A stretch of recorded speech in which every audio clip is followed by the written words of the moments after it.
प्रभूचा गौरवस्सो आत्ता आणि सदा सर्वदा. आत्ता आणि सदा सर्वदा प्रभूचा गौरवस्सो.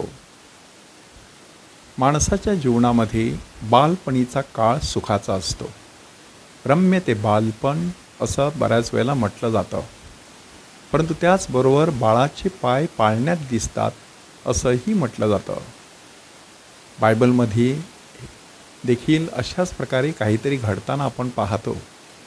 बायबलमधील काही महापुरुषांच्या बालपणीच्या किंवा जन्माच्या कथा देण्यात आलेल्या आहेत की अब्राहमाला इसाहक झाला त्यावेळेला अब्राहमाचं वय खूप मोठं होतं आणि त्यावेळेला त्याला मूलबाळ होईल अशी कुठल्याही प्रकारे आशा त्याच्या जीवनामध्ये शिल्लक राहिलेली नव्हती. अशा पार्श्वभूमीवरती त्या बाळाचा जन्म होतो.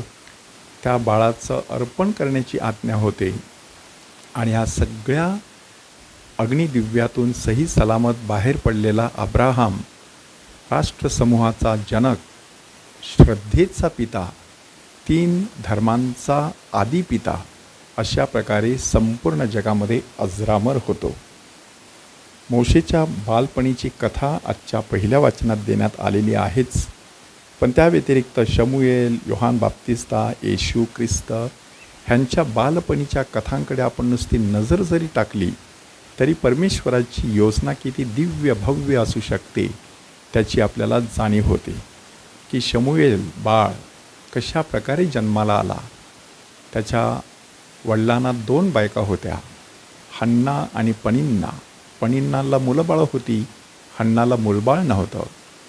अशा वेळेला ती नवस करते आणि परमेश्वराच्या कृपेने तिला बाळ होतं. त्याचं नाव शमूएल, परमेश्वराने माझं ऐकलेलं आहे असं नाव दिलं जातं. तेच बाळ मंदिरामध्ये झोपलेलं असताना परमेश्वर त्याला पाचारण करतो आणि त्यावेळेला एक सुंदर असं वाक्य बाहेर पडतं की ज्या वाक्यामुळे कितीतरी गीतकारांना, कितीतरी लेखकांना, कितीतरी साहित्यिकांना आणि शिल्पकारांना प्रेरणा झालेली आहे. प्रभू बोल, तुझा दास ऐकत आहे. शमूएलाच्या बालपणीची ही कथा अजूनपर्यंत कितीतरी लोकांना प्रेरणा देत आहे. योहान बाप्तिस्ताच्या बालपणीची कथा, त्याचे आईवडील जखऱ्या आणि अलिशिबा अतिशय वयातीत झालेले. जखऱ्या तर मंदिरामध्ये धूप जाळत होता. अशा वेळेला त्याला देवदूताचं दर्शन होतं आणि योहान बाप्तिस्ताच्या जन्माचं भवितव्य त्या ठिकाणी व्यक्त केलं जातं. अलिशिबेला दिवस जातात, बाळाचा जन्म होतो. बाळाचं नाव जखऱ्या ठेवणार होते. त्यावेळेला शेजारी पाजारी गोळा झालेले त्यांच्या समोर पतीपत्नीने सांगितलं ह्याचं नाव योहान ठेवायचं आहे. हे बाळ कोण होणार आहे ह्याविषयी सर्वांच्या मनामध्ये एक उत्सुकता निर्माण झाली. अशी बालपणीची कथा योहानाच्या बाबतीत लूकच्या शुभवर्तमानामध्ये वर्णन करण्यात आलेली आहे.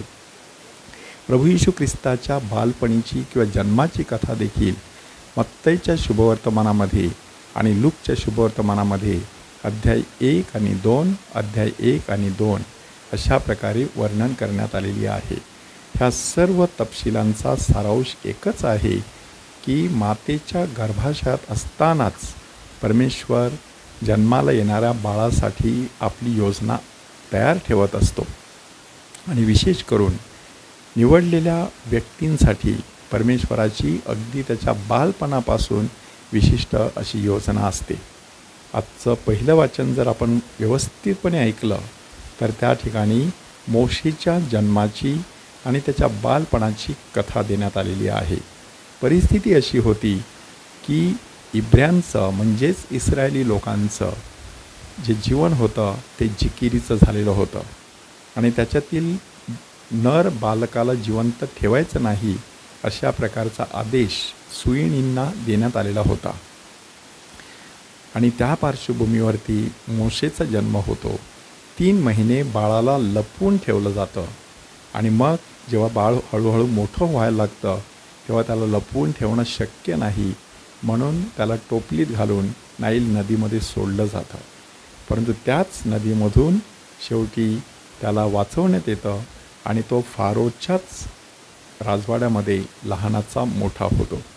ही संपूर्ण कथा आपल्याला नक्की काय सांगते की परमेश्वर प्रतिकूल परिस्थितीमध्ये आपल्या निवडलेल्या व्यक्तीचं संरक्षण करत असतो. प्रतिकूल परिस्थितीमध्ये त्याची जडणघडण करत असतो.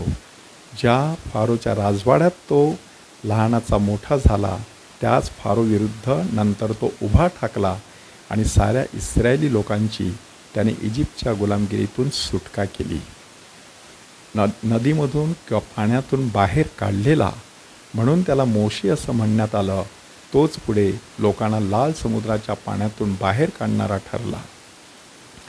म्हणूनच बालपणीचा काळ जो सुखाचा असतो त्याकडे कधीकधी माणसाने वळायचं असतं.